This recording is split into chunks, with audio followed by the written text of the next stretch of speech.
Welcome back. This is week 12, lecture 2, Martin Luther and the Reformation in Germany. We're in Germany. This lecture continues where we left off with the last lecture, the Reformation of the later Middle Ages. And there I pointed to the distinction between what I refer to as the Reformation of the later Middle Ages and then what has traditionally been referred to as the Reformation. The Reformation, traditionally, much as the Renaissance, has been seen as the key to the emergence of modernity, or at least early modernity. So it's this point of change from medieval to early modern. The question is, what do we do with Luther? And so often, traditionally, Luther has been seen as the figure that began the Reformation, and therefore is a modern figure, and is someone that we recognize as us. And from Luther, it all goes on. All the good things about modernity go on, including things like individual conscience, the interpretation of your own, being able to read the Bible on your own, et cetera, et cetera, et cetera. Those are all based on theological understandings read back into Luther. I want to put Luther in historical context, not so much the theological context of confessional historians or confessional theologians or historians of the church who see Luther through the lens of their own beliefs. Catholic scholarship and Protestant scholarship, Lutheran scholarship, have been interpreting Luther since the 16th century. And it has changed. And what we get is, as it becomes more nuanced and all those other good things, we end up having similar arguments for different positions and for different reasons, meaning Catholics will argue that Luther inherited the theology of the later Middle Ages, but for them that meant that the late medieval theology was a decrepit, almost heretical theology. And so Luther was a product of his times because he had this defunct theology. And if only he had known Thomas Aquinas, that high point of the 13th century, the Reformation never would have happened, because for the Catholics, the Reformation is what split Christendom. And we'll talk more about that as we go along in later lectures, not so much today, but a bit today. But there begins to be real change and real recognition of things are not the same anymore. We're in a new era. But for Luther, in my view, he was the culmination of the Reformation of the later Middle Ages, but he also is the beginnings of what something new, or at least what he unleashed. Now, Protestants will also argue that Luther was the inheritor of the later Middle Ages, but they see that in a positive sense. You'll have Catholics arguing that Luther had nothing to do with the Reformation of the later Middle Ages, or just the later Middle Ages, because the Reformation of the later Middle Ages is my term, that he was new. And for them, that means he was heretical, because he did not follow the tradition that was there and established. Protestants will argue that he was new and had nothing to do with the later Middle Ages, because the whole late medieval view was wrong. The whole medieval theological understanding was wrong. And Luther's the one that really comes back and establishes or reestablishes apostolic Christianity. So the point being, it becomes very confusing, or can be very confusing, because you have opposite sides arguing the same things at times, but for different purposes and based on different evidence. It's like Luther has been seen as this swinging door between what was medieval and what was the modern or early modern. My point is that that is a false question to begin with. And we have to look at the historical developments and try to get to the historical understanding of Luther, which does not mean that we don't deal with Luther's theology. That is essential. The whole school of historians arising in the 60s or 70s saying that we should not deal with theology because theology, as we know, is all wrong anyway. And so we're going to kind of dismiss theology as an historical factor and look at the social political developments. Or if we give credence to theology, it's very much secondary. That, too, I feel, is a wrong approach. We will not understand what happened in the course of the 16th century unless we understand the theological issues involved. but we need to understand those theological issues historically, not theologically. And that's what I hope to do in this lecture, presenting Luther, at least the highlights, so to speak. And we'll go from there and see how far I get. And hopefully I will be able to be disciplined enough in my own presentation that I won't tax you too much. Because this is something I've known a lot about. And I've written a book on Luther and the Reformation of the later Middle Ages, and it's, I know what I'm talking about. And I'll say this again a bit later, but for example, if there are differences between what I say and what the textbook says, follow what I say, especially here, because I do, again, know what I'm talking about. Anyway, that being the case, let's look at this figure, Luther, who's one of those larger-than-life figures, and he did become a mythic figure, but when we read backwards and accept that mythic figure of Luther as the historical Luther, we have a completely warped understanding of the historical development. That's what we're trying to get to. So that being said, as a way of preface, let's look at the historical development with Luther and the Reformation in Germany. We start out with Luther in the slide, Brother Martin Luther Augustinian, because for the first 30 years of his life, or 40 years of his life, actually. Well, that's a long story. He needs to be seen as an Augustinian hermit, a member of the Order of Hermits of St. Augustine. And when I say this a bit much, because he was born in 1483. He didn't join the order until 1505, and so that is 22 years of his life that he was not a member of the order. But from 1505, when he first becomes a novice in the order, until 1524, which is not on this slide, but it's on the next slide, I'll be referring to it, he is wearing the habit of the Augustinian hermit, and he is, in his own mind, basically a devoted, observant, loyal Augustinian hermit. I'll address some more of those issues when we get there, but he didn't start out that way. His parents, he was born in Eisenach, in what used to be eastern part of Germany, or Eastern Germany, but now it's the eastern part of Germany, were let's say, a middle-class family. Luther referred to himself as having come from good German peasant stock. But that to be really peasants, you have to go back a number of generations in the Luthers, as their name was in German, Luder, but then became Luthers. His father Hans worked in the mining industry. The mining industry, which is really taking off with silver mines and copper mines. And he was with the copper mines, and he was a Schmeltmeister, which means, in charge of processing the ore. So he was not actually in the mines himself. He was processing what came out of the mines so it could be used. And so it's melting it down and making it usable. And he had a number of mines that he was in charge of. They had gained a significant degree of wealth, but they weren't wealthy.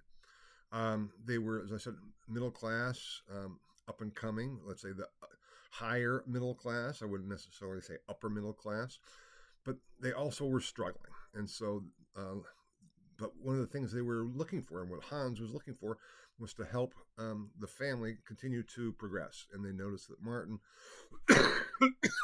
was very bright and had the potential to go into academics. So, excuse me for the coughing. So Hans wanted him to go to school, get a good education, and go on to law school, because having a lawyer in the family, especially for the family business, could be very helpful. That was kind of the plan that Hans had for the family and for his oldest son, Martin. They got him good schooling, also had some help from some friends. First in Mansfeld, and so then when he gets to be 17 or so, I forget exactly when it was, he goes to the University of Erfurt, which is also in the east. Oh, excuse me. Sorry, I'll try to suppress that a bit more. Now, the University of Erfurt had been established in 1392. There had been Augustinian school, a Studium Generale at Erfurt from early on. I think I mentioned before, Jordan of Quedlinburg. He was teaching at Erfurt. A number of other Augustinians I work on were teaching at Erfurt. And it was a university that followed this kind of new approach to teaching the arts. I'm not going to go into this much. That was referred to as the Via Moderna. I forget if your textbook mentions the term nominalism. Don't go down that road, so to speak. The term nominalism is often misused, misunderstood, especially when it's equated with the Via Moderna. But the point here is that the approach to teaching the arts, and then we'll see later on also in theology, was based on, let's say, 14th century theologians as opposed to 13th century theologians. And in some ways, that is the major distinction between the Via Moderna, or the modern way as it was called, and the Via Antiqua, or the old way as it was called. Luther had a decent education, and he received his Master of Arts degree, went home, and was celebrating that as the first time his father, when he came home with having received his Master's of Arts degree, his father, for the first time, used the formal address for his son, Sie, rather than Du. If you know German, you know what that distinction is. If you don't, in German and as many languages, there's a formal address and an informal address. And the informal address you use for close friends, very close friends.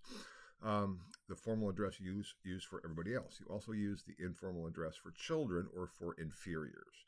So if you're a boss, you might use the informal address for your employees, or certainly for your servants, and then for your children. And so, but as children, you'd use the formal address for your parents.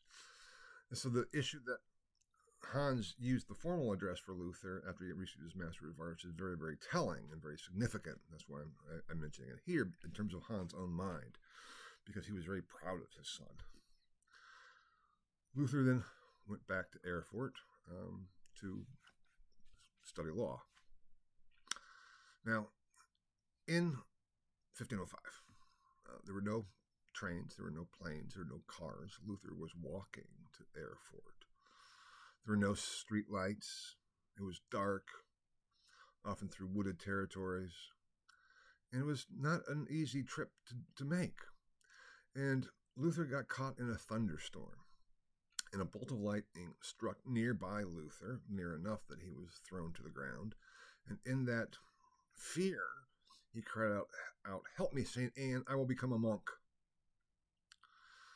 Now, St. Anne was the patron saint of minors, and so it was very natural that he would appeal to St. Anne for help.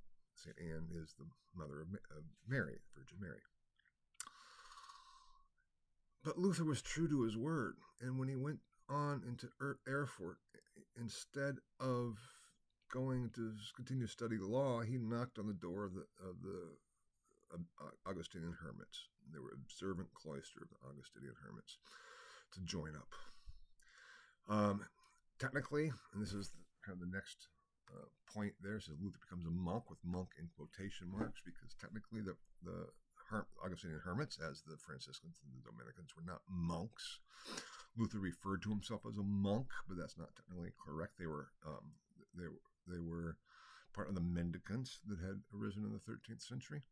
And a very different approach to, let's say, the monastic life in the broad sense than the monks of the Benedictine order. Anyway, their whole point was to go into the world. And so he knocks on the door of the Wittenberg Monastery. And we know a lot about this because we have the records. We have the constitutions of the observant Augustinian hermits. We know how it would all work. And the way it would work would be, was that someone knocked on the door saying, "Hi, I want to join up." They would first say, "Okay, come on in. We first have to ask you some questions. Are you running away from the law? Have you committed crimes that you're fleeing, trying to get away? No. Are you married? Because if you're married, you can't join up. No. Are there any things that would prevent you from joining the order for life? No, there's not." So once that was established, Luther then officially became a novice in the order, which is a year in a day, supposedly, to live with the Augustinian hermits, to see what their life was like. And during that time, he was free to go at any time. There was a ritual to accept him officially as a novice, and there it states too that he would be free to go. But then, after taking his final vows, he would not be able to leave. I could say a lot about all of this. I'm not going to want to skip over this for now, because the Augustinians, they had their own prisons, as did all the other mendicant orders in any case, that for brothers that were really bad, so to speak. So there was a level of compulsion to follow the rules. And one of the rules was that once you take your final vows, you have made a vow to God for life. But as a novice, Luther was handed over to the master of novices for instruction and teaching. He did wear the habit, which is the dressing, the clothing of an Augustinian novice, not of a full Augustinian hermit. And after a year and a day, he was ready for his final vows. So in 1506, another very significant ceremony. He was brought in and was told, you can still leave, but once you take your final vows, you will not be permitted to leave. And a habit of the Augustinian hermits, the professed Augustinian hermits, was brought in and laid at his feet. And he was asked, okay, do you want to continue with our way of life? You've seen how we live. You see what it's about. Do you want to continue? And Martin said yes. So then he was ready, after more ritualized ceremonies, was ready to take his vows. His vows, the typical monastic vows are poverty, chastity, and obedience. That is what Luther vowed. Poverty, to live a life of poverty. These were mendicants after all, so he would not have personal wealth. Chastity, meaning he would not be involved in sexual relations with anyone. And obedience. And in his vows, he vowed obedience to the prior of the order, to the prior, first of all, of the monastery in Erfurt, Father Wienand, Prior Wienand, as a representative of the prior general of the entire order. So he vowed obedience to the order.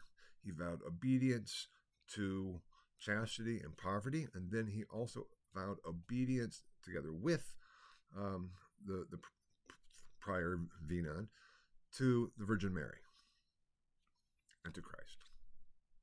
He did not vow obedience to the Pope or to the Church or anything else.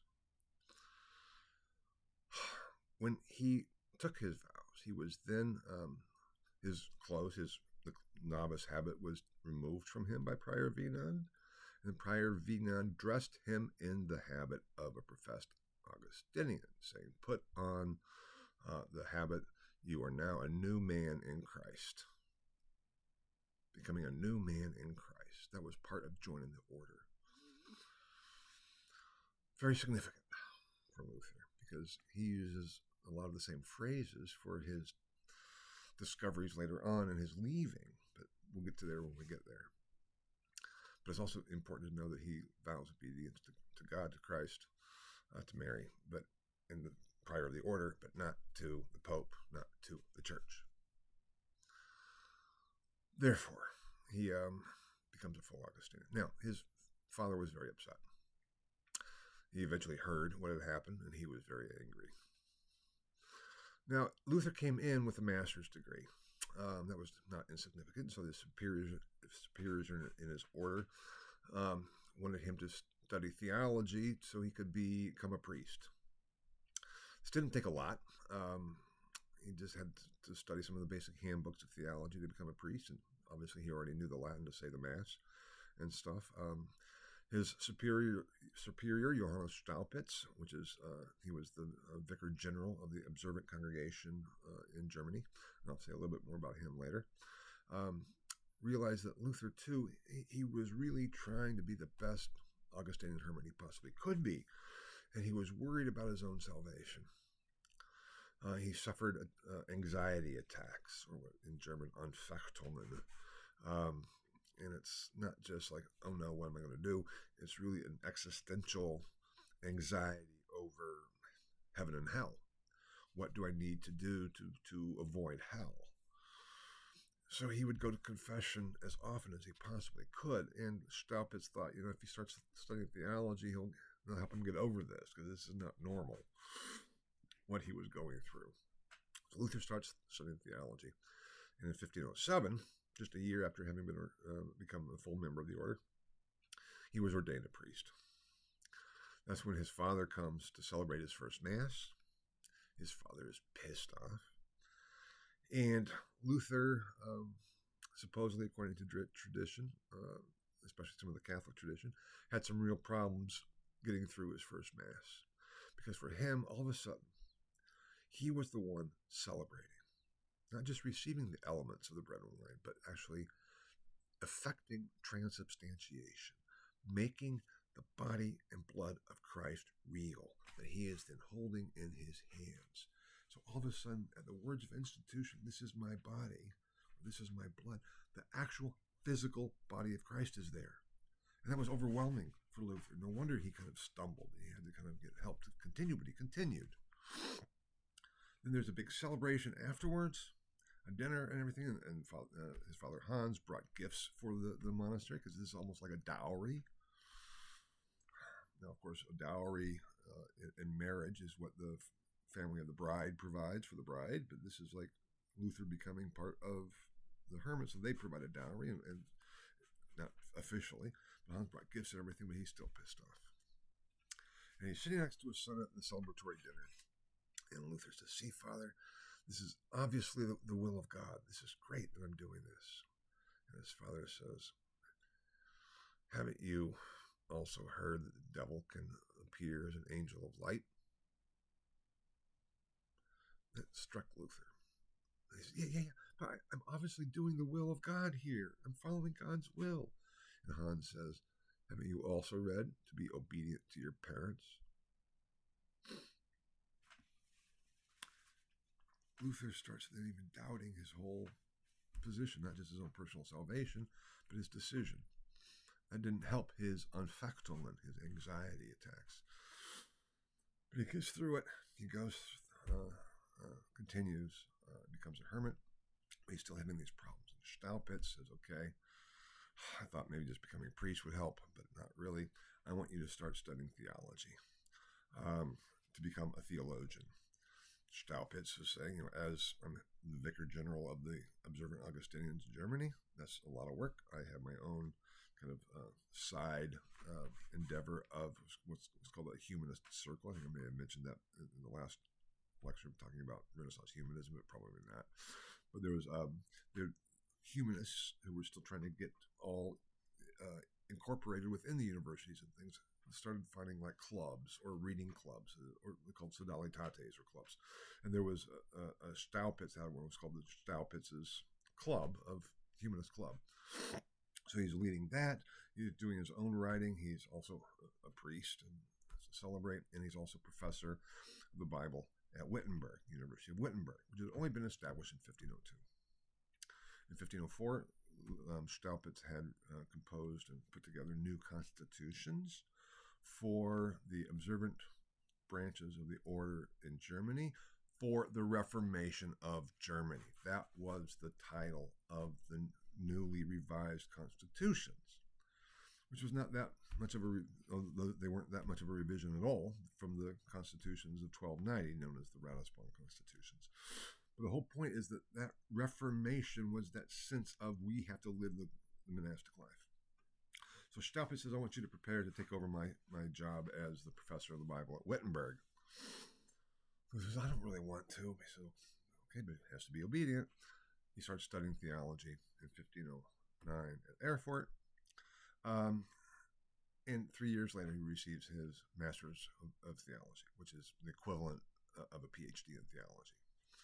There was tensions between Erfurt, because he started also teaching at Wittenberg a little early, and he ended up taking his degree in theology, his Master's of Theology, from Wittenberg, not from Erfurt. So there are a lot of tensions going on between Wittenberg and Erfurt over Luther, and Luther's kind of stuck in the middle. But as a new professor of theology, he starts lecturing on the Bible. And I have up there the series of lectures he gave, lectures on the Psalms, lectures on Romans, Galatians, Hebrews, and then he returns to Psalms in 1519. And all this while, he is developing and he's developing a new theological position or insights. And one of the problems he has is with indulgences. Now, so often Luther's attack against indulgences, which he's seen, which is one of the most famous things that or one of the aspects that he's most famous for, his posting of his 95 Theses against indulgences, which often is seen as the beginning of the Reformation. It was not that whatsoever, as I'm beginning to talk about now in this next slide, with the problem with indulgences. But Luther was a pastor too, so he is professor of the Bible at Wittenberg. He's also attached to that position, the pastor of the university congregation, the Castle Church in Wittenberg. So he's preaching every Sunday, and he has parishioners that are going out to get indulgences. He said, this is wrong. Now, at the same time, I'm building up to all this. He's also finding that the theology that he was taught, he has problems with. It's not really good Augustinian theology. He had been studying Augustine. He had been studying Occam, who was not a member of the Augustinian order. He's seen as a major 14th century theologian. He had studied Gabriel Biel, a couple of other people, but he had not studied his own order's theologians. That's one major point. He claims in September of 1517, before his theses against indulgences, he wrote 97 theses attacking scholastic theology, what he calls scholastic theology. And many of those are directed against all scholastics, which means all university theologians of the past. This document has been seen as him standing over against the entire medieval theological tradition. That's absolutely what it was not. He does not mention a single Augustinian theologian. There's no evidence that he had read the major theologians of his own order. Number one. Number two, he didn't really have the time to, because in the 14th century, it took a minimum of 16 years to become a doctor of theology, a master of theology. Luther did it in 3. After the schism, after the Great Schism, after the plague, after the schism, there was a real decline in standards, academic standards, also the standards for the priesthood and everything else, because there was a need for people. And so the amount of time, the curriculum reforms that were needed kept getting lessened and lessened and lessened. Staupitz became a doctor of theology after only 1 year of advanced theological studies. Luther, 3, but that's not anywhere near the 16 years of preparatory work that had been required in the 14th century.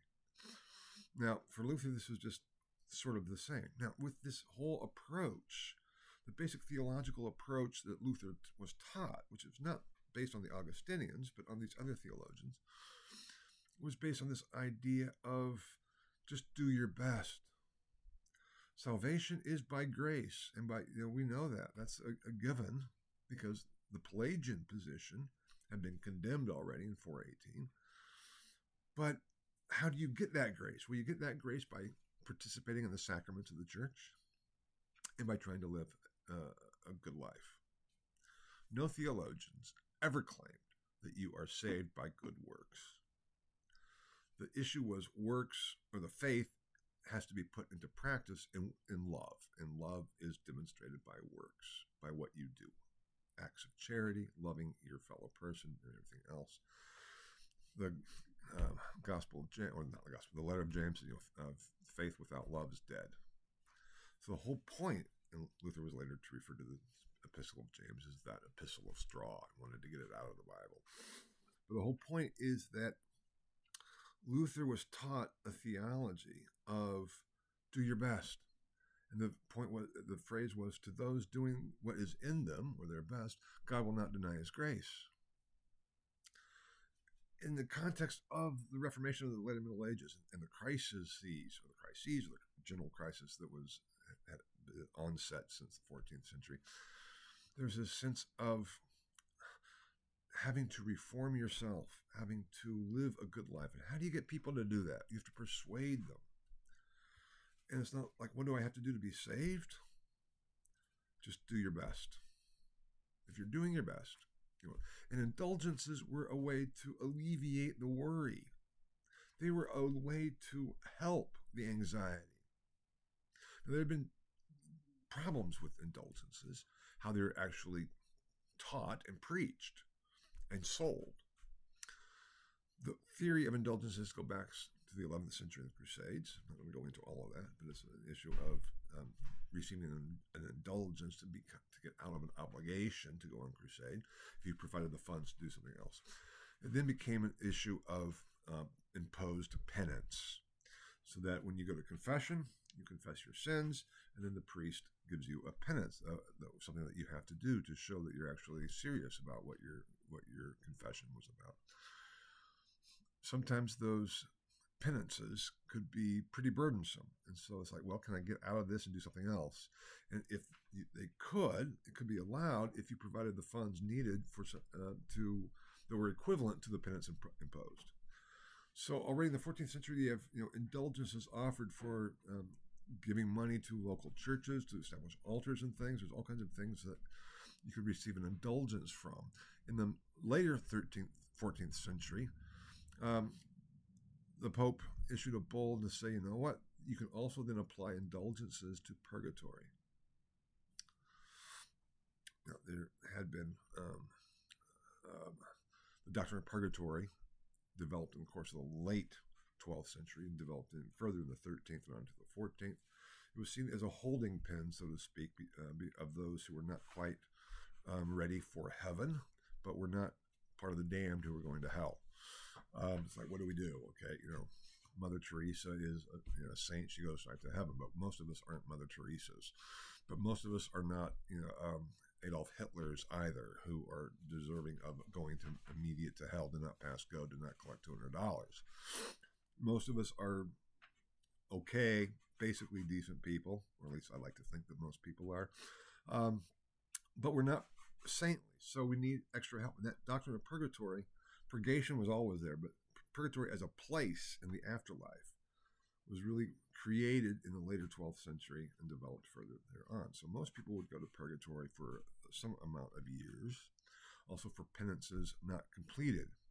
So if you were given a penance to say 100 Paternosters and 50 Hail Marys, so okay, I can do that, and you kind of lose count, and you only end up saying 98 Paternosters and 46 Hail Marys, you have not fulfilled your penance, and so your sin would still not be forgiven. Rather than going to hell for that, you would go to purgatory. Now, the problem is in purgatory is quote unquote eternal.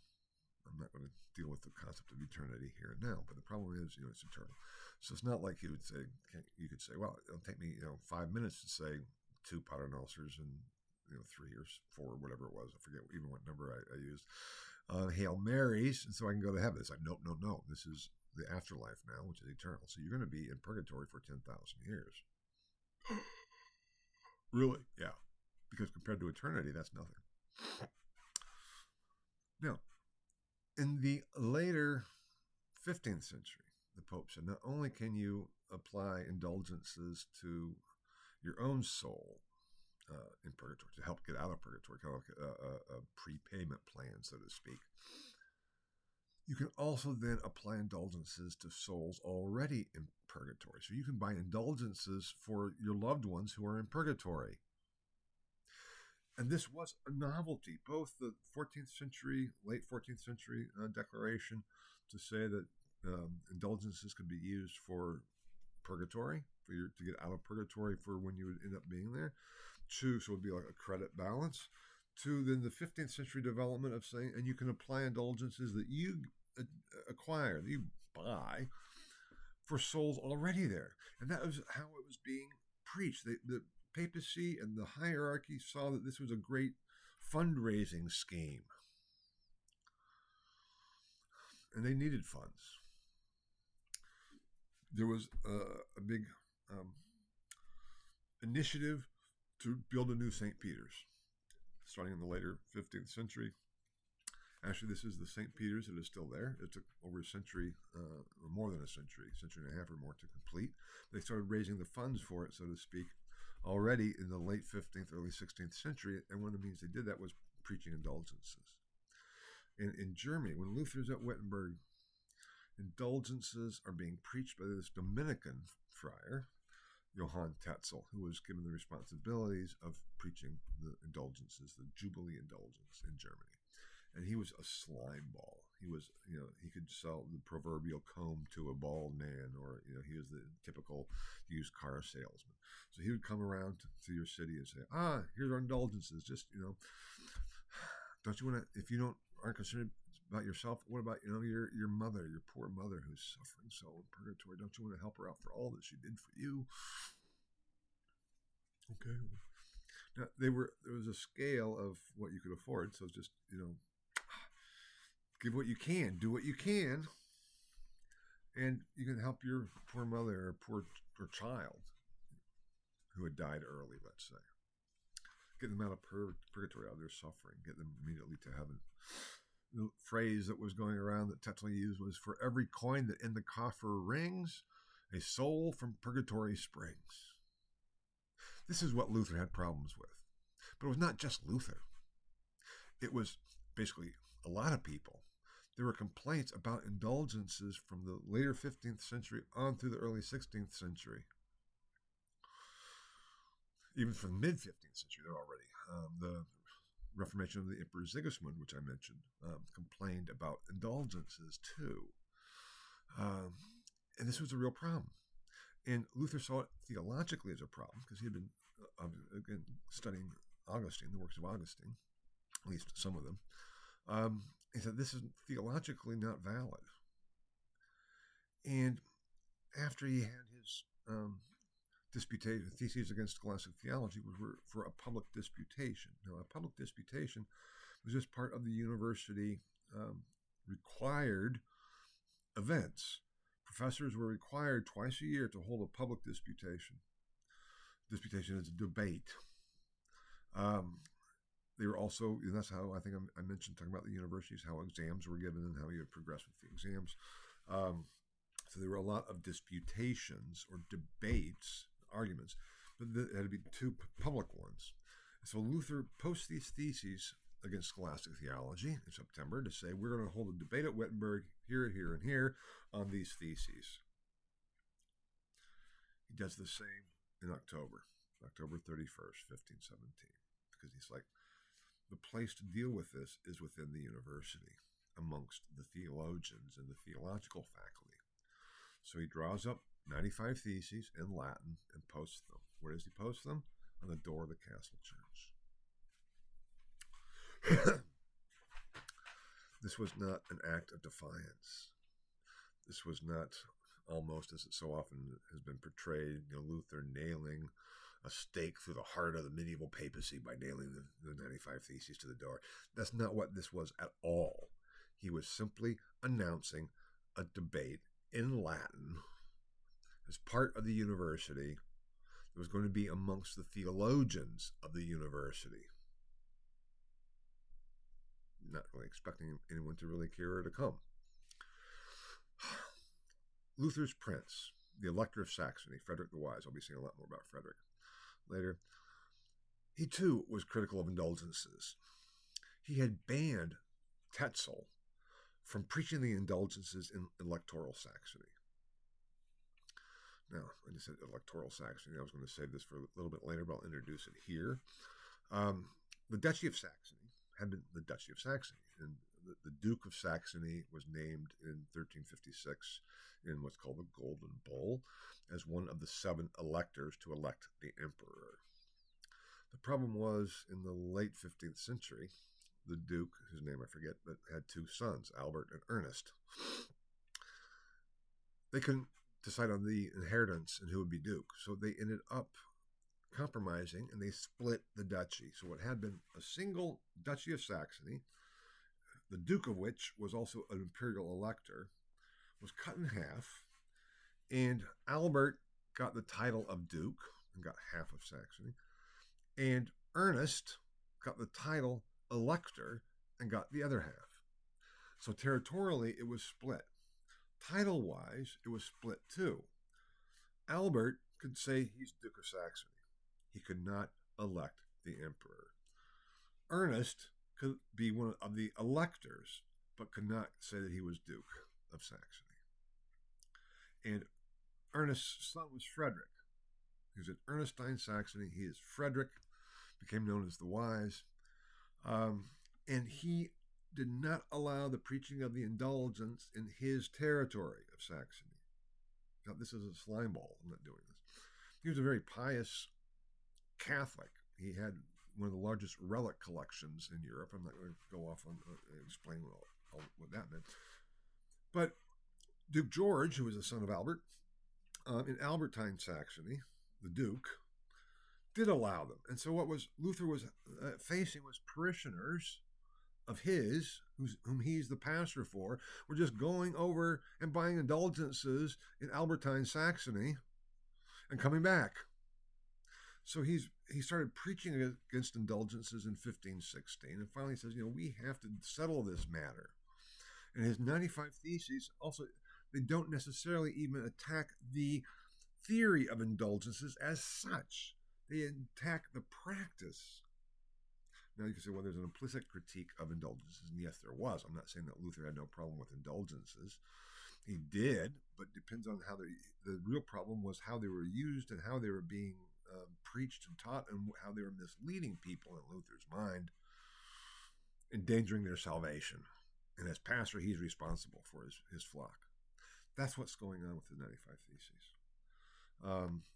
Now, before then, I have up there Passive Righteousness, December 14. Luther had a discovery.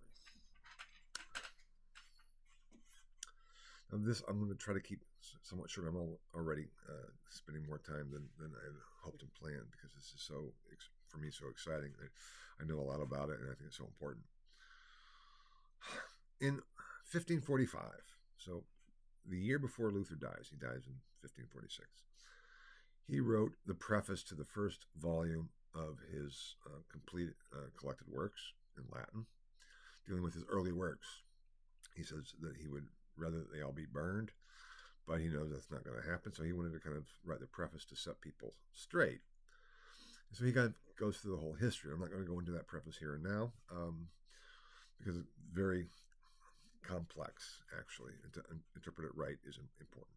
But it is there in that preface that he talks about this discovery, or this was what became known as the Tower Experience, where he was trying to figure out what was the meaning of Romans 1, 17 and 18, the just shall live by faith. He'd always interpreted God's justice, the justitia Dei, the righteousness of God, as an active righteousness, the righteousness by which God is just and righteous.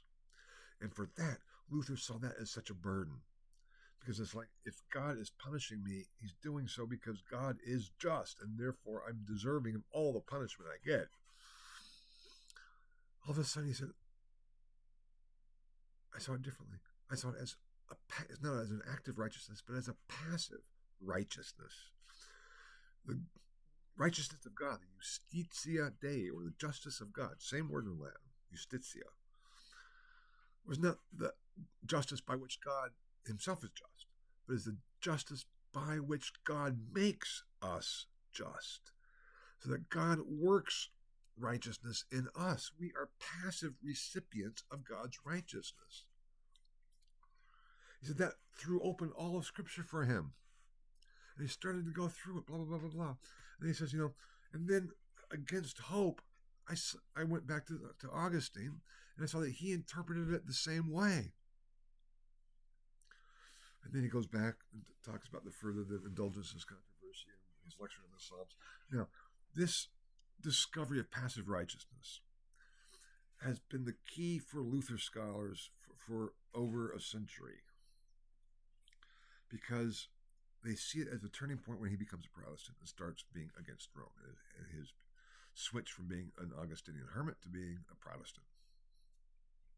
It's not that at all. They also associate it with Luther's developing doctrine of justification by faith. They are distinct, even though they're closely related. Luther doesn't say my discovery was justification by faith. It is passive righteousness. So scholars have tried to date this. When did he have this discovery? Supposedly it took place in the tower of the Wittenberg cloister. And there's all kinds of fun stuff I could go into about this too, which I'm not going to here and now. But the point is, scholars have not agreed or been able to settle when this was. The earliest suggested date is 1512 already. The latest, which was kind of the consensus until my book came out. When my book, because of there was a consensus, I think is one of the reasons that my book has not gotten as much attention as it should, even though it won the prize in 2018 for the best book published in the field of German Reformation in 2017, which was the big Jubilee year. So it got a big prize for that by the 16th Century Studies Society. But it still hasn't really impacted Luther scholarship the way it needs to. That's why I'm saying, my presentation here is different than what's in the textbook. So I know what I'm talking about. So the problem is trying to date this. And it's a problem for both Catholics and scholars. Because if we say that Luther didn't make his Reformation discoveries, called his Reformation breakthrough, his tower experience as equated with his Reformation breakthrough, that point where he became a Protestant, to 1518 or 1519, that means his earlier works were not. What do we do with his lectures on Romans, which were in 1515, 1516? What do we do with his lectures, early first lectures on Galatians, or his second lectures on the Psalms? Are those all part of the Catholic Luther, or what Luther, in his preface of 1545, said I was a thorough papist? You should know that. What do we do? How do we understand that? But if we put it early, 1512 or 1513, it's like, does that mean that then we see these works that come after that also have elements of still a medieval understanding? And so it can't be a Protestant. That's discovery. If that's the point where he becomes a Protestant, that can't be that early. So it becomes a real problem. My point has been this. Number one, if discovery of passive righteousness is distinct from his break from Rome, it's not the point where he became the reformer. Completely separate from that. He is still a loyal, observant Augustinian hermit when he makes his discovery of passive righteousness, number one. Number two, within the Augustinian order, the theologians in the 14th century consistently adhered to the same position, because it's the Augustinian position. So for Luther, it should not have been a discovery at all. And it certainly was not a discovery that was unheard of in the 14th, 15th centuries, at least with the Augustinian tradition, theological tradition. Third, it happened in December of 1514. And this is a complex argument. But in December of 1514, Luther is lecturing on Aristotle, and he, as well as the Bible. And in a sermon on Christmas Day, 1514, on John 1:1, in the beginning was the Word became God, Luther refers to Aristotle's philosophy as beautiful and useful for the highest theology. That is an anomaly with Luther. Luther had been very critical of Aristotle from his earliest notes in 1509. Also, the Augustinians in the 14th century and following were critical of Aristotle. And we're saying that Aristotle already, Giles of Rome, one of the people I've studied, already in 1271, in his lectures on the sentences of Peter Lombard, claimed that Aristotle's ethics are valid philosophically, but they're not valid theologically because it's inverted. Aristotle's ethics being based on the development of habits. So someone becomes good by doing good things and good works until you develop a habit of doing good, and then you are good and go from there. And Giles already says, no, that's fine philosophically, but for theology, it's the other way around. You have to first be good in order to do good. You have to be made good, and that is based on God's grace who makes us good. That's already Giles of Rome in the late 13th century in terms of the Augustinian tradition, which Luther had no understanding of. He did not know Giles of Rome. But that is what Luther discovered, was what was already there, but he just didn't know it. And one of his theses of indulgences is, it's not a tree that becomes good by producing good fruit, but first you have to have a good tree to have good fruit. Exact same point. That's that passive righteousness aspect. Now, Luther was very critical of Aristotle, except in this one case in 1514. Was it about passiveness? Because for Aristotle, in this physics, which Luther said he wanted to write a commentary on, he never did.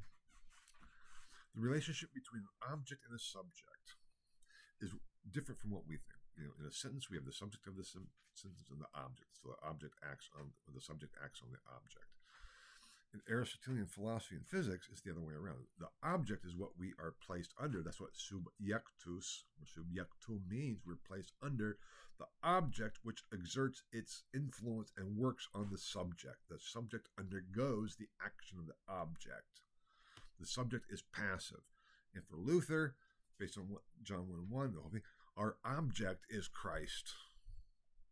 Christ affects in us, we are passive, righteousness. That is the one time, basically, in all of Luther's works where we find this high praise for Aristotle. This philosophy is beautiful and useful for the highest theology. That's there. There's a lot of other arguments in terms of looking at his development in his Psalms commentary, because in 1514 he's still lecturing on the Psalms. So there's a big shift from before December till after December. It's like Psalm, I forget exactly what it is, like Psalm 62 or something he's on. I forget exactly what Psalm it was. But we see a shift in portrayal there. So my argument is that he had this discovery of passive righteousness in 1514, December 1514, but that cannot be equated with his break from Rome or his Reformation discovery. That would be coming, but it was not then. His break from Rome we can date to February of 1520. Now, this too is my interpretation based on the evidence of the sources that we have, trying to look at the historical development rather than the theological development. I have no personal stake in when Luther became Protestant, therefore good, or Protestant, therefore bad. I just want to see what was his development. And I can point here in 1518, after he already, the indulgences, his 95 Theses, what happens? There's a debate, but they get snatched up, translated into German, and spread throughout Germany overnight. And all of a sudden, Luther is seen as the figure who had the courage to stand up. And I said, there are other people who had critiqued indulgences, yes, but Luther, with the printing press, becomes the embodiment of all that critique about indulgences. And so they look to Luther as the hero and the spokesperson against this, and especially for the Germans, because it's these damn Italians, the Pope, the papacy. The Pope is a Medici, Leo X, the Medici. And before him, it was Julius II del Rivera, another Italian family. So he's an Italian prince, basically, and these Italians are basically taxing the Germans. There was a huge animosity between the Germans and the Italians, going back a long way. It's a long story. And so Luther becomes this national hero, as well as a theological hero of animosity against some of the practices.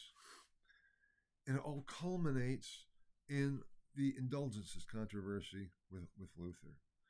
But Luther remains obedient. He remains loyal to Rome. He remains loyal to the Pope. And in 1518, there's already controversy over the indulgences, and the papacy sends people to talk to him about it, even though they don't really care that much. I'll get back to that in a minute too. At first, and he writes to Pope Leo. Luther writes to Pope Leo and says, Holy Father, please judge my theses against indulgences. He says, I will accept the voice, or your judgment and your decision, your voice, as the voice of Christ speaking through you. He says, don't believe anything that you're hearing about this Martin. He says, I place nothing on earth higher than our Holy Mother Church and your authority, except Christ. He vowed obedience to Christ, not to the Pope. But here he says, it's Christ is above you, but nothing on earth is, and all I want to do is protect our Holy Mother Church from this foreign avarice. Pope doesn't respond. Luther the controversy continues, and it gets to be a real problem. Meanwhile, in 1520, February of 1520. Luther has two discoveries. Shocking discoveries. We know them because he writes letters to tell Georg Spalatin, who is like the Secretary of State, so to speak, of Frederick the Wise, the Elector of Saxony. And Luther went through Spalatin to get to Frederick. I mean, he didn't have a lot of direct contact with Frederick. He had some, but usually it was through Spalatin. So he's writing. And the first was, I think it's February 10th. That letter is dated. He says, I have it here on my desk. No. He says, I am reading the John Huss's treatise on the church. And he is shocked. Huss was right. Now, Huss was the heretic burnt at Constance, which I talked about. Luther, from early on, after the controversy that arose after resulting from the 95 Theses, started to become condemned as or charged with being a Hussite. And Luther still says, I will never be a heretic. I'm not a Huss. I'm not a heretic. He said, the charges kept coming that he was being claimed to be. He goes, I should actually read Huss. So he read Huss's treatise on the church, and he's shocked. He says, my God, he says, Huss was right. And we are all Hussites. I'm a Hussite. Staupitz is a Hussite. Even Paul is a Hussite. I mean, St. Paul, just meaning agreeing with Huss. Not that Paul was following Huss, because, of course, 1,000 years earlier. And Huss was burned at the stake in Constance. The institutional church, the Pope and the council burned the truth.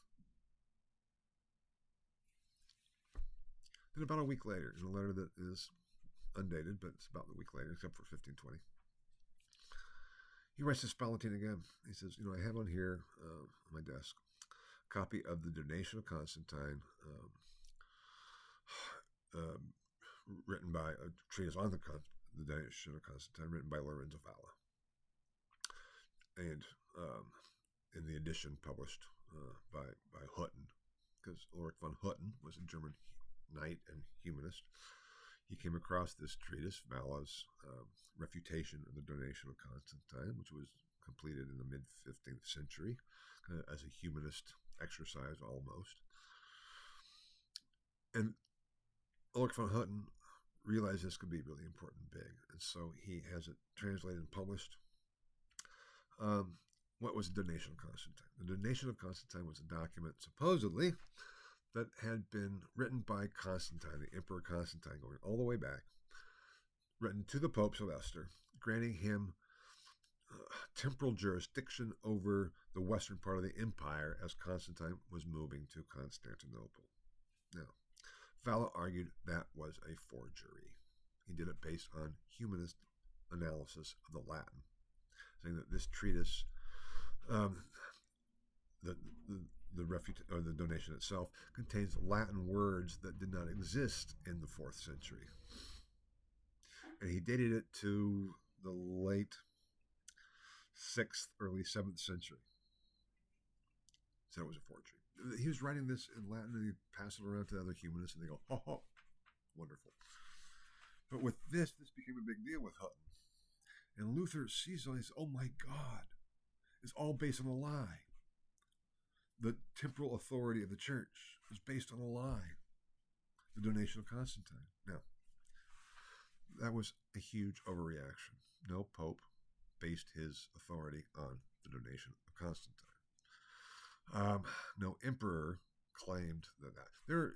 It was known that it was there, and if it could support a point, it would be there. But Augustinus of Ancona, in his comprehensive treatment of the of ecclesiastical power, said, if it's valid, there was already, they were wary of it already. He said, if it's valid, it just shows that the temporal authority was actually with the Pope all along. And what makes Constantine so great is that Constantine returned rightful jurisdiction to the Pope. Marsilius of Padua also refers to the Donation of Constantine. It says, if it's valid, what it shows is that the emperor gave jurisdiction to the Pope, and therefore the emperor could take it away. That is about as fierce as the debate got. Luther didn't know any of that. What he believed and saw was that, oh my God, this is the basis of papal power, and it is a lie. And he freaks out and says, I am so horrified in the very depths of being that the Pope is the very Antichrist. Now, the Pope had been called Antichrist before. In Louis of Bavaria's Sachsenhausen Appeal of 1324, which I talked about, that Franciscan insert referred to the Pope as Antichrist. Luther is different. Referring to the Pope as Antichrist was not common, but it was a medieval critique against a bad Pope. Luther's was different. His discovery is not the Pope, it's the papacy. The medieval critique is, oh my God, Antichrist is sitting on the throne of St. Peter. That was not Luther's position. Luther's position was, oh my God, the Antichrist is sitting on his own throne. The throne of St. Peter itself is the throne of Antichrist, based on a lie, and based on that lie, they torch the true gospel in public, i.e. Huss. Those were the two discoveries of 1520 in February, and Luther goes on the offensive. He's still wearing his Augustinian habit. But he goes on the offensive, and he comes out over the summer between June and August with three treatises. His famous treatises of 1520, addressed to the German nobility of the German nation, just the Christian nobility of the German nation, the Babylonian captivity of the church, and non-Christian freedom. He immediately attacks frontally the papacy. And addressed to the Christian nobility, he calls German nobles to arms to fight against the Antichrist.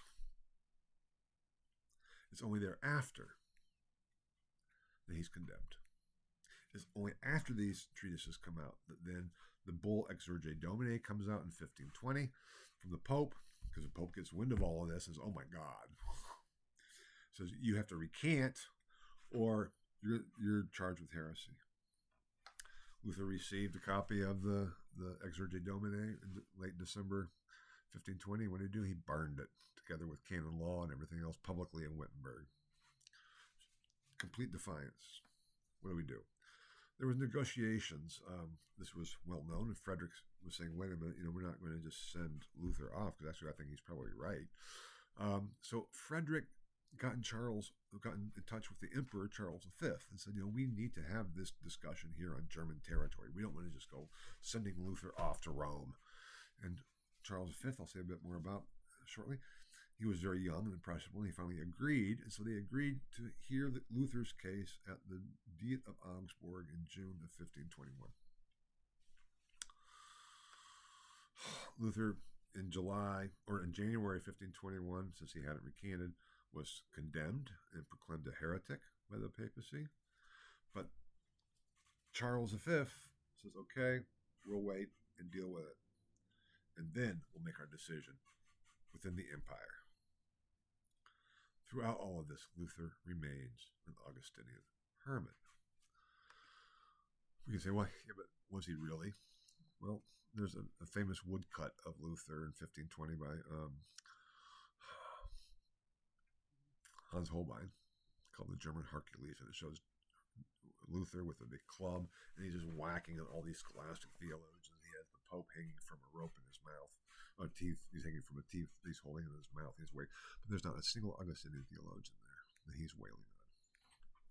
Point being is, for Luther, he's still a monk, even though he sees that he's part of this larger institutional church that has gone so wrong, but he can preserve it as a faithful Augustinian. He didn't vow obedience to the Pope or to the papacy or to the church. It's not in conflict with his vows. But finally, he sees there's a problem. And finally, he does. He finally takes off his monastic habit in October of 1524. And then he's no longer an Augustinian hermit. And he has become the reformer. So we can say, well, we can date the point where he becomes the reformer in 1520 in February with his treatises, and oh yes, that is a major issue. Or in 1524, when he takes off his habit, we can say that's when he becomes a Protestant. Well, no, we can't say he's a Protestant yet. I'll talk about that, I think, shortly. Protestants don't appear until 1529 as a political protest, and then they become known as Protestants. This is known as the evangelical movement, based on the Evangelium, the gospel, not having anything to do with what's referred to today as the evangelical movement. The term Lutheran doesn't arise as a self-designation for quite a while. At the time, it becomes a designation of the heretics. The Lutherani are those who follow Luther, and they're seen as the heretics. It's a very tense situation, but that is what's going on, and how this all takes place. We need to look back to Frederick the Wise to see what was going on. I should have up here in the next slide, Frederick the Wise, the father of the Reformation. Because without Frederick, Luther would have, his goose would have been cooked, so to speak, which was also a reference to Huss. As Huss knew and had prophesied, a reformer was coming, as the Reformation of the Emperor Sigismund prophesied. The king and priest, the reformer, is going to come after the order of Melchizedek, named Frederick of the new land, and he will be fierce and impose reformation from above. That expectation was there. I'm not saying that the author of the Reformation of the Emperor Sigismund had prophesied accurately Frederick the Wise's role. I'm not saying that whatsoever, but it is the same name, common name. Huss said, a swan is coming. I'm not saying that Luther was a swan, but he began to be associated with that, and that is what was coming about. All this late medieval Reformation expectation and attempts to effect a reform, all kind of centered then on Luther, which is different from how Luther viewed himself and understanding what was going on with Luther himself. So we look to Frederick. I already talked about the distinction between electoral and Albertine Saxony, or ducal Saxony, electoral and ducal Saxony. Wittenberg, Frederick had started in 1502 as his university. There was a university already in ducal Saxony, but he wanted to have his own in electoral Saxony, which he does in 1502, which brought Staupitz and Luther, the whole bit, which we've talked about. And he was seen as one of the major German princes, and he was. And I have up there the imperial election of 1518, 1519, because it becomes so important. 1518, and earlier on even, after the Fifth Lateran Council, I think I mentioned last lecture that the next General Council after Basel, after Pius II condemned calls for a council, another General Council didn't meet until 1512 of the Fifth Lateran Council. And there it did. And why did the Pope call the Fifth Lateran Council? Because Emperor Maximilian was threatening to hold their own council, even though Pius II had declared as invalid those things. So to avoid a further schism, the Pope, Julius, I think it's Julius II, I think. I could be wrong. I have to go back and look at it for sure. So, okay, fine. I will call the council in 1512, so it will still be at least on the superficial level under my authority. So he calls this council in 1512. They deal with all kinds of things, including the problem with the Turks, who are threatening on the northern eastern border of Christendom. They get close to Vienna. It's a real problem. So all these problems facing the church with Maximilian, and Maximilian makes this deal with the Pope. Thereafter, after the indulgences controversy works out, that he will hand over Luther, then dies in 1518. So what has to happen? Another imperial election. The Pope says, okay, by this time it's Leo X, who is Pope, Medici, says, what do? I don't want another Habsburg as Pope or as Emperor. Maximilian was a Habsburg. I don't want another Habsburg. He has too much power. I especially don't want the apparent heir to Maximilian, his grandson, Charles V. Charles V was the grandson of Maximilian. His father and mother had inherited the lowlands, the Netherlands and Burgundy from his mother. His father had died. His mother was kind of crazy. He had been appointed as King of France, or King of Spain, through the Habsburg territory in 1516. And so he was a King of Spain. He was heir to the lowlands. He was heir to all the Habsburg territory in Austria. And the empire. And it's like he would have been far more powerful than even Maximilian. And so Pope Leo was like, what do I do? How do I save this? Because I don't want to be completely enveloped by Habsburg power. So I need to find somebody else to be emperor. Yeah. Leo approached Francis I, King of France. Young, brash. You want to be emperor? Of course I want to be emperor. He also approached Henry VIII. Do you want to be emperor? The young, brash King of England. Do you want to be emperor? Of course I'd love to be emperor. Because the emperor, remember, is an elected office. Anybody, theoretically, could be elected as emperor. But Leo was not a bad politician. He knew that there's really no way he could get the German electors to vote for Francis I of France or for Henry VIII of England. So he said, what I have to do, I have to find a German prince who's not a Habsburg. Frederick the Wise. Frederick the Wise is a pious, good, loyal German prince, elector of Saxony. He's also an imperial elector. Leo sent a delegation to Frederick, buttered him up, gave him the Order of the Golden Rose, as it was called, and tried to persuade him to run for emperor. They said, look, if you run for emperor, the Pope will bankroll you, will finance it, because running for emperor is very expensive. The Pope will finance you, and in addition, you can name anyone you want as cardinal. And Frederick said, whoa, okay, let's see. Now, it was not explicitly said, but whom do you think Frederick the Wise in 1518 would have chosen as a cardinal? Martin Luther, his theologian, who was the first scholar at the University of Wittenberg to make Wittenberg a famous place. All of a sudden, Wittenberg, this little backwater university, had through international reputation. The students started to flock to it.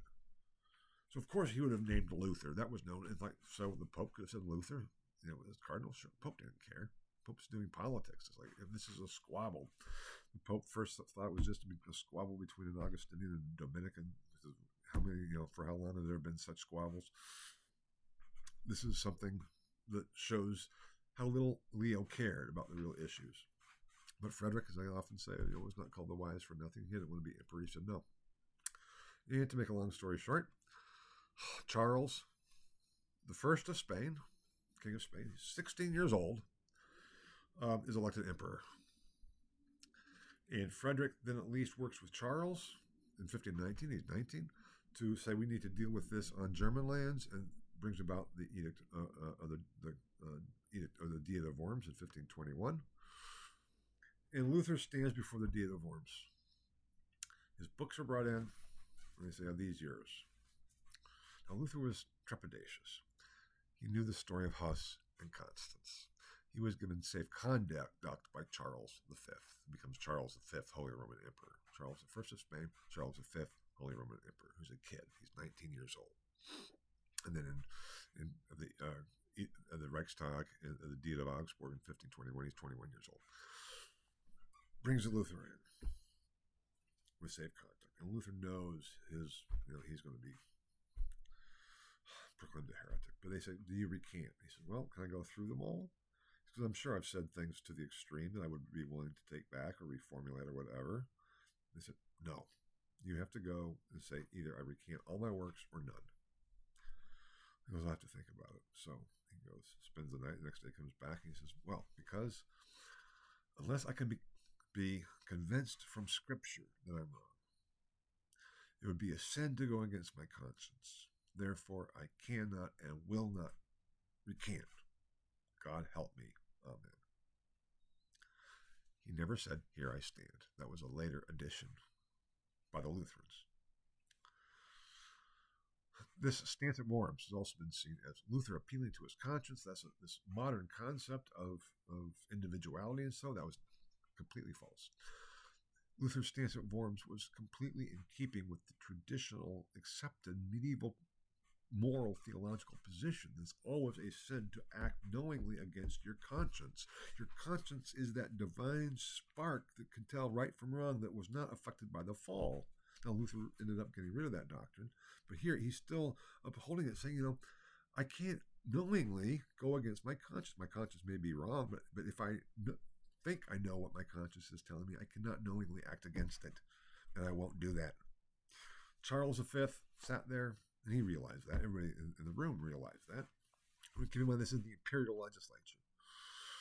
Charles says, Martin, how can you alone be right and 1,000 years of Christian tradition be wrong? Therefore, you stand condemned. Your books are to be confiscated and burned. You are to be handed over to Rome to be tried for heresy. That was the Edict of Worms. But Charles said, I granted you safe conduct. You are free to leave. So Luther, unlike Huss, left Worms. He knew he was going to be captured as soon as he got out of the city. So he's walking to return to Wittenberg, and sure enough, a contingent of troops come along, horses, wagons, and they grab Luther, put a sack over his head, and whisk him off. Luther knew he was done. When they finally stopped, they let him out, pulled off the bag over his head. He was in the Wartburg, a castle of Frederick the Wise. Frederick had arranged for Luther to be captured, to be kidnapped, to save him.